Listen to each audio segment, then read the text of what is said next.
శుభోదయం మిత్రులారా. మరి ఇప్పుడు తీసుకుంటే కాలానుగుణంగా మరి రోజులు మారుతున్నాయి. మరి ఒంటరి పక్షులు కూడా ఎక్కువైపోతున్నారు. ఒంటరితనానికి అలవాటు పడిపోయారు. కల్చర్ మారిపోయింది. ఈ పాస్ట్ జనరేషన్లో ఒంటరితనానికి అలవాటు పడిపోయి ఒంటరిగా బతికేయడం, నిరాశగా నిస్పృహకి లోని కుంగిపోవడం, మరి అది చూస్తున్నాం. మరి రకరకాలుగా పత్రికల్లో కూడా కథనాలు మీరు వినే ఉంటారు, మీడియాల్లో అట్లా. మరి చాలామంది చూడండి, ఇప్పుడు చాలామంది పెళ్ళిళ్ళు కూడా ఆలస్యం అవుతున్నాయి, వివాహాలు ఆలస్యం అవుతున్నాయి. మరి చదువులు అంటున్నారు, లేకపోతే తర్వాత ఉద్యోగాలు అంటున్నారు, తర్వాత ప్రేమలు, లేకపోతే చదువుకునే వయసులో కొంతమంది ప్రేమించి కాలక్షేపాలు చేయడం, తర్వాత ఉద్యోగాలను తిరగడం, తర్వాత ఊళ్ళు పట్టుకుని తిరగడం, వేరే ఊళ్ళు వెళ్ళి హాస్టల్స్లో వాటిలో కల్చర్ మారిపోయింది. ఉద్యోగాలని మరి అవుట్ ఆఫ్ ఏరియాలు హాస్టల్స్లో మొగ్గిపోతున్నారు. అలాగే ఇప్పటికూ మరి మ్యారేజ్ చేసుకునేసరికి 30-40 దాటిపోయి లేట్ మ్యారేజ్లోకి వెళ్తున్నారు యూత్ అంతా. మరి యువతకి ఒక అవగాహన అనేది ఉండట్లేదు. వివాహం పట్ల ఒక సదభిప్రాయం లేక ఈ వివాహాలు కూడా కొంతమంది చేసుకోమని, లేకపోతే వాళ్ళ అక్కయ్య కాపురం బాగాలేదనో, లేకపోతే వాళ్ళ అన్నయ్య గారి కాపురం బాగాలేదనో చూసి విసిగిపోయి కొంతమంది పెళ్ళి వద్దని కూడా మొండికేస్తున్నారు. మరి చూడండి, ఒంటరితనానికి అలవాటు పడిపోయారు. కొంతమంది ఒంటరితనానికి బతికేయడం లేక కుంగిపోయి వాళ్ళే ఎవరికి చెప్పుకోవడానికి మనిషి ఎవరు లేక, తోడు ఎవరు లేక ఒంటరితనంతో కుంగిపోయి సమాజం కూడా హేళన చేయడం, ఈ లస్కోరు నా కొడుకులంతా చుట్టూ చేరి ఏదో మాట్లాడుతూ ఉంటారు, ఒంటరిగా ఉండమాకు, లేకపోతే ఎలా ఉండమా, ఇలాగ ఏదో తోచినట్టుగా హేళన చేయడం, వాళ్ళకే తెలిసినట్టుగా ఈ సంసారం గురించి పెళ్లి చేసుకోమని సలహాలు ఇవ్వడం, లేకపోతే ఇంకోటి ఏదో చెప్పడం, చేయడం, హేళన చేయడం, 10 మందిలో హేళన చేయడం, మనిషిని కొంగదీసినట్టు మాట్లాడటం, ఇంకా నీకు పెళ్ళి వద్దు, లేకపోతే ఇంకోటి ఇది వద్దని బాధ చేయడం, హితబాధ చేయడం. ఈ హేళనకి కుంగిపోయిన వీళ్ళు చివరికి ఆత్మహత్యలకు కూడా పాల్పడుతున్నారు. నిండు రోజులు బతకాల్సిన జీవితం అత్యంతరంగా ముగిసిపోవాల్సి వస్తుంది. చూడండి, చాలా దురదృష్టకరం, విచారకరం, ఇది చాలా శోచనీయం. మరి విషయం తీసుకుంటే మరి కొంతమంది వాళ్ళ ఇక్కడ ఒక ఉంది, మరి వాళ్ళ అక్కయ్య గారి కాపురం బాగాలేదని, ఇద్దరు అక్కల కాపురాలు బాగాలేదని ఒక గుడ్డాయన్ని పెళ్లి చేసుకుని మరి వచ్చి చర్చిలోకి వచ్చి డప్పు కొట్టి ఒక గుడ్డాయన్ని అందరినీ వివాహం చేసుకుని మరి బ్రతికిడుస్తున్నాను. మరి కొంతమంది అలాగా లైఫ్ సెటిల్ చేసుకుంటారు. కొంతమంది చూసుకుంటే మరి సహజీవనాలు కూడా అలవాటు పడిపోతున్నారు. వాళ్ళు ఒంటరి, భర్త చనిపోయి, లేకపోతే విడిపోయి, భార్య భర్తలు విడిపోయి వీళ్ళు ఒంటరిగా ఉండటం, లేకపోతే వాడు ఒంటరిగా ఉండడం, వీళ్ళిద్దరు కలిసి ఉండడం, మరి మళ్ళీ వాళ్ళిద్దరికి పసగ్గా విడిపోవడం, మళ్ళీ ఆయన ఒంట్లో వాళ్ళకి టీం పరిగెత్తడం, చివరికి వాడి పెట్రోల్ పోసి తగలేయడం. మొన్న ఇన్సిడెంట్ విజయవాడ కీలరనగర్ దగ్గర కుండ్ల మార్కెట్ దగ్గర జరిగింది. అలాగా రకరకాల సంఘటనలు మీరు పేపర్లో అట్లా చూసి ఉంటారు.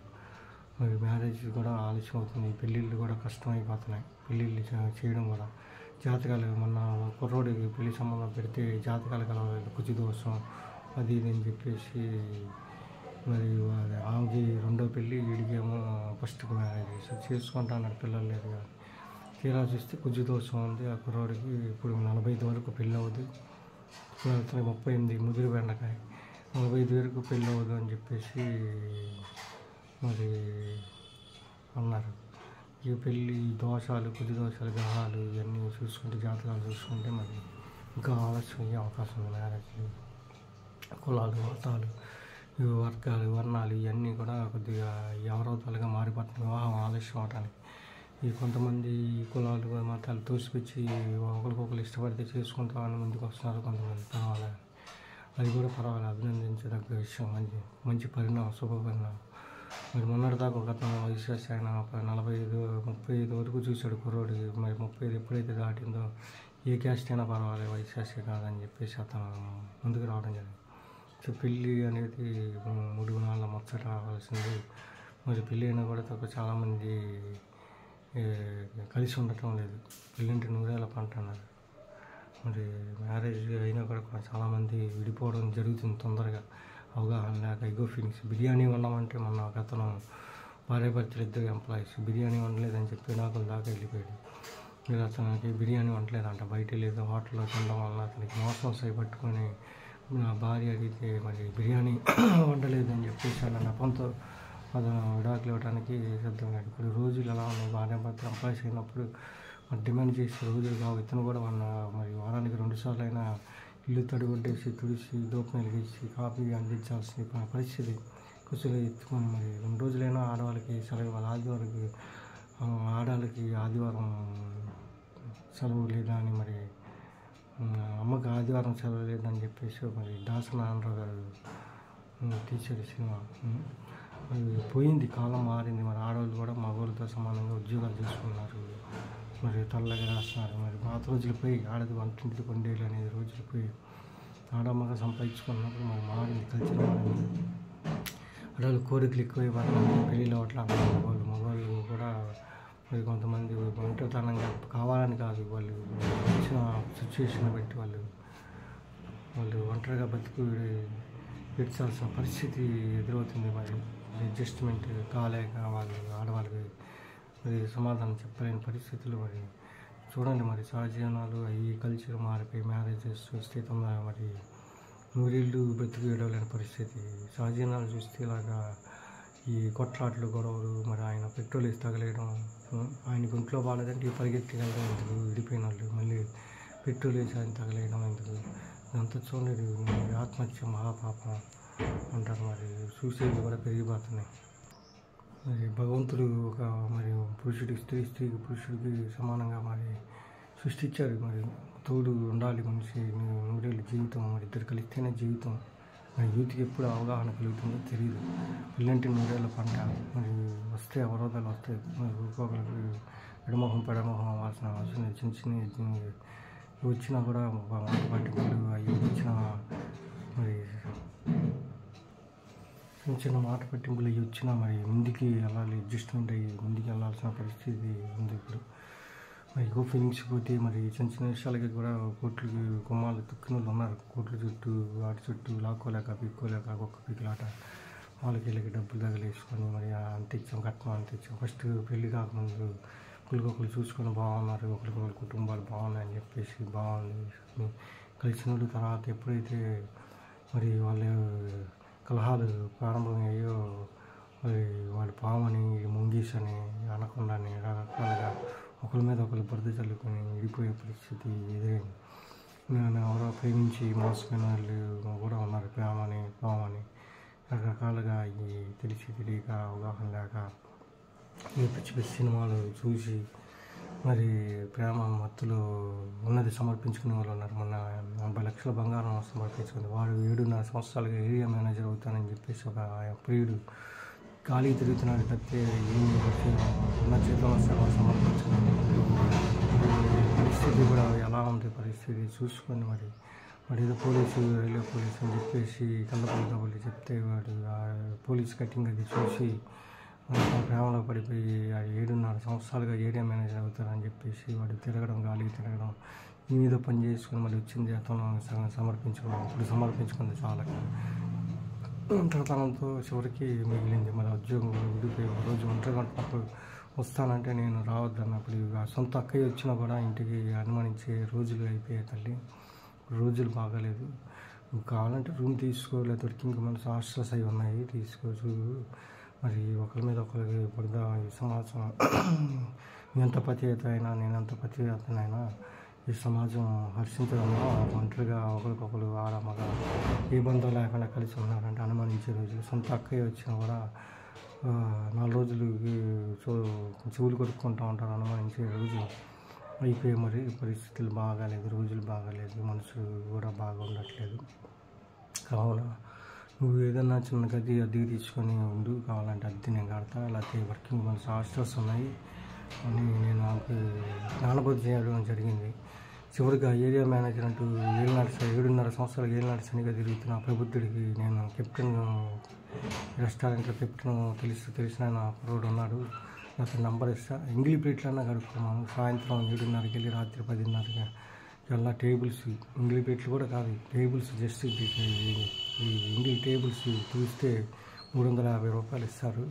ఆ పని చేసుకోమని నేను అతనికి సలహా ఇవ్వడం జరిగింది. మరి ఆయనకి కదా ఆమెకి సలహా ఇవ్వడం జరిగింది.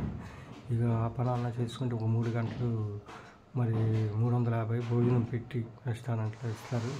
కనీసం ఇదే మేనేజ్ సంగతి తర్వాత ముందు ఏదో ఒకటి పబ్బం గడుచుద్ది అని చెప్పేసి నేను వాస్తవం వేరు ఊహ వేరు. వాస్తవం కంటే శక్తివంతమైన ఐన్‌స్టీన్ మహాశయుడు అన్నాడు, ఆయన ఒక పొలంలో అన్నాడు. కానీ కవులు కూడా ఊహల్లో ఎక్కువ ఊరేగుతూ ఉంటారు. మరి నేను కవినే కాదనట్లేదు, కానీ ఊహ వేరు వాస్తవం వేరు. వాస్తవ జీవితం ఊహలో బతకాలి. వాస్తవానికి పరిస్థితులు కూడా మరి జీర్ణించుకోవాలి, అటు నుంచి మరి చూసుకోవాలి చుట్టుపక్కల ఏం జరుగుతుంది, సమాజం ఏం జరుగుతుంది, మరి ఎటుపోతున్నాం మన పరిస్థితి ఏంటి అని ఉన్నంతలో మరి అడ్జస్ట్మెంట్ అయ్యి మరి వివాహాలు కూడా చేసుకోవాలి. ఆడవని మగవని మరి కొంచెం కోరికలు కోరుకుంటూ అందరితో కూర్చుంటే పెళ్ళిళ్ళు అవ్వవు. ఇప్పుడున్న పరిస్థితుల్లో మరి చేసుకుంటే రేపు ఫ్యూచర్ వయసుకి పిల్లలు పడతారు.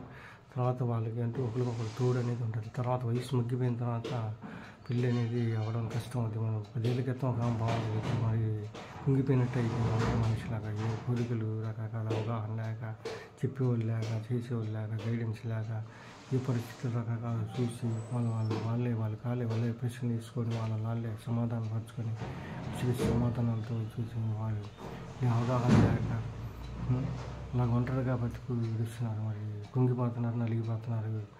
మరి చూడండి మిత్రులారా, మన ఈ సమాజం కూడా ఒంటరి మనుషులకి ఆహ్వానాలకి పలకదు. వివాహాలు కానీ ఏదైనా జరిగిన ఫ్యాక్టరీలకి పేరెంటాలకి మరి ధృవీకరించినట్టు హేయంగా చూస్తూ ఉన్నది. ఇక వాడు ఒంటరిగాడు లేకపోతే ఒంటరిది, దీనికి ఇంత ఏవైనా పిల్లవాలి, దీనికి మూడు వదిలేసాడు లేకపోతే ఎలాగని అలానే ఇక కథల్లో కూడా నేను రాశా సిచ్యువేషన్స్ రకరకాల కథల్లో కూడా వాస్తవానికి అర్థం పట్టేటట్టుగా నేను కథ రాయడం జరిగింది. చూడండి మరి మిత్రులారా, మరి అందుకని మీరు ఉన్న దాంట్లో అడ్జస్ట్మెంట్ మరి కలిసి ఉండడానికి ప్రయత్నించిన భార్యాభర్తలు ఎవరైనా ఉంటే కలిసి ఉండడానికి ప్రయత్నించిన చిన్న ఈగో ఫీలింగ్స్ పక్కన పెట్టుకోండి. మరి జీవితం అంటేనే రకరకాలుగా కలిసి ముందుకు వెళ్ళడం, విడిపోయి బతకడం గొప్ప కాదు. కలిసి జీవించడం, కలిసి ముందుకు వెళ్ళడం అది గొప్ప విషయం. ఇన్ని వచ్చిన మాట్లాడుకోకుండా కూడా కాపురం చేసిన వాళ్ళు ఉన్నారు. మరి అలిగి ఒకరికొకరు మాట్లాడకుండా మౌనంగా మరి జీవితాంతం మరి మాట పంటింపులు వచ్చి మౌనంగా అన్నం టేబుల్ మీద పెట్టి తినేవాడు. ఒంటరిగా కూడా మరి మౌనంగా మరి సంసారం ఈదిన వాళ్ళు కూడా ఉన్నారు. మరి చూడండి అలా మౌనం శక్తివంతమైన భాష అన్నారు. మరి ఆయన మౌనం శక్తివంతమైన భాష రమణ మహర్షి వారు మరి అన్నారు. అందుకని చాలా విషయాలు మనం మౌనం కూడా పాటించాలి. అడ్జస్ట్మెంట్ అవ్వాలి. కొన్ని మాటల్లో ఇగో ఫీలింగ్స్ పక్కన పెట్టుకుని వివాహం అయిన వాళ్ళు మరి చాలా జాగ్రత్తగా కాపురం చేయాల్సిన అవసరం. మరి విడిపోయితే మళ్ళీ తర్వాత సంబంధాలు కానీ అవన్నీ ఎతకడం తలకాలం పోతుంది. ఫస్ట్ మ్యాచ్ అవ్వడం కష్టం ఉంటే మళ్ళీ సెకండ్ మ్యాచ్ వాళ్ళు తయారవుతున్నారు. ఏదో అనుమానించే క్యారెక్టర్ బాగాలేదని లేకపోతే ఇంకోటి ఏదైనా అనుకుంటున్నాను. మరి అనుమానిస్తూ పోతే ఇక ఇది దొరకదు. మన అర్హతను బట్టి వస్తుంది, కానీ మనకి మరి ఇది రాదు. ప్రాప్తాన్ని బట్టి అర్హతను బట్టి కొంతమంది అడ్జస్ట్మెంట్ అవుతున్నారు. పరిస్థితిని సిచ్యువేషన్ అర్థం చేసుకుని కొంతమంది తెలివిగా అడ్జస్ట్మెంట్ అవుతున్నారు. కులాలు మతాలు పక్కన పెట్టి ఏదైనా కులం పర్వాలేదు, సాంప్రదాయంగా ఉంటే చాలని మ్యారేజ్ చేసుకుంటున్నారు. అవి పర్వాలేదు కొద్దిగా. మరి చూడండి, మరి ఒంటరిగా బతికిడ్చే వాళ్ళు కూడా కుంగిపోమాకండి, ముందు అడుగు వేయండి. మరి మంచి ఆలోచనతో మంచి భావంతో ఒంటరిగా మీరు ఉండాల్సిన పని లేదు. మంచి స్నేహితులు, మంచి సఖ్యం దగ్గర పెట్టుకుని, హెల్పింగ్ నేచర్ దగ్గర పెట్టుకొని మ్యారేజ్ చేసుకొని మీకు దగ్గర సంబంధం ఏదో ఒకటి కులాలు మతాలు కొద్దిగా అటు ఇటు అయినా అడ్జస్ట్మెంట్ అయిపోయి మరి సాంప్రదాయంగా కలిసి ఉంటారు. పిల్లలు ఒకరికొకరు కలిసి ఉంటాం అని ఒక అవగాహన వచ్చి మ్యారేజ్ చేసేసుకోండి. ఒంటరిగా బతికాల్సిన అవసరం మీకు లేదు. సమాజం కూడా మేము ఒంటరిగా ఉంటే ఆహ్వానాలు అందించదు, హర్షించదు, వీలైతే చూపుతూ ఉంటుంది, వెనకతలు చూలు గుడుపుకుంటూ ఉంటుంది. మరి ప్రయాసం చేస్తాం, అపహాస్యం చేసేవాళ్ళు ఉన్నారు, ప్రయాసం చేసేవాళ్ళు ఉన్నారు. వాళ్ళకి బాధ్యత తెలిసినట్టు ఒంటరి వాళ్ళకి బాధ్యత లేనట్టుగా వీళ్ళు బాధ్యతను తప్పించుకునే మనుషులుగా అలాగే ఇంకేదో వక్రీకరించి ఒక్క భాష్యం పలికే వాళ్ళు ఉన్నారు. మరి తీరా చూస్తే మరి పెద్ద పెద్ద వాళ్ళంతా ముఖ్యమంత్రులు, రాష్ట్రపతులు, ప్రధానమంత్రి అయిన వాళ్ళంతా మరి ఒంటరి మనుషుల్ని మళ్ళీ సెలెక్ట్ చేసుకుంటుంటారు. వాళ్ళైతే నిస్వార్థంగా సేవ చేస్తారని చెప్పేసి. చూడండి మిత్రులారా, మనుషులు, సమాజం మరి చూడండి, సమాజంలో ఉంటున్నప్పుడు మరి మనం కూడా ఒంటరిగా ఉంటే మరి కొద్దిగా ఇదిగా చూస్తారు, చిన్న చూపు చూస్తుంది సమాజం. కాబట్టి అవగాహన పెంచుకోండి, 10 మంది తిరగండి, మంచి శక్తిని ఎంచుకోండి, మంచి వాళ్ళు అయితే మ్యారేజ్ చేసుకోండి, ఒకరికొకరు కలిసి ఉంటాం, విడిపోకుండా చాలా లైఫ్ లాంగ్ ఉంటాం. చిన్న చిన్న అడ్జస్ట్మెంట్స్ వస్తాయి, అడ్జస్ట్మెంట్ అవ్వాలి. జీవితం అంటేనే మరి చిన్న చిన్న వస్తే ఒడిదుడుకులు వచ్చినా కూడా తట్టుకొని ముందుకెళ్ళేది సంసారం. మరి మీరు అది చూసుకొని ఆలోచించుకోండి. మరి చెప్పేవాళ్ళు లేక కొంతమంది ఒంటరిగా బాధపడిపోతున్నారు. వాళ్ళే బాధ ఏదైనా మీకు బాధ వచ్చినా లేకపోతే ఏదైనా రోగం వచ్చి బెడ్ మీద పడినా కూడా మీకు మీ సమస్య కానీ మీ బాధ కానీ ఎవరికి చెప్పుకోకుండా ఉంటారు. ఒంటరిగా ఉంటే మీరు కొద్దిగా ఆలోచించండి. పిల్లలకి పేరెంటాలుగా వాళ్ళని పిలవక వాళ్ళు ఒంటరిగా ఏదో సమాజంలో చిన్న చూస్తూ బ్రతికిడాల్సిన అవసరం మీకేంటి? ఒకసారి ఆలోచించండి మిత్రులు.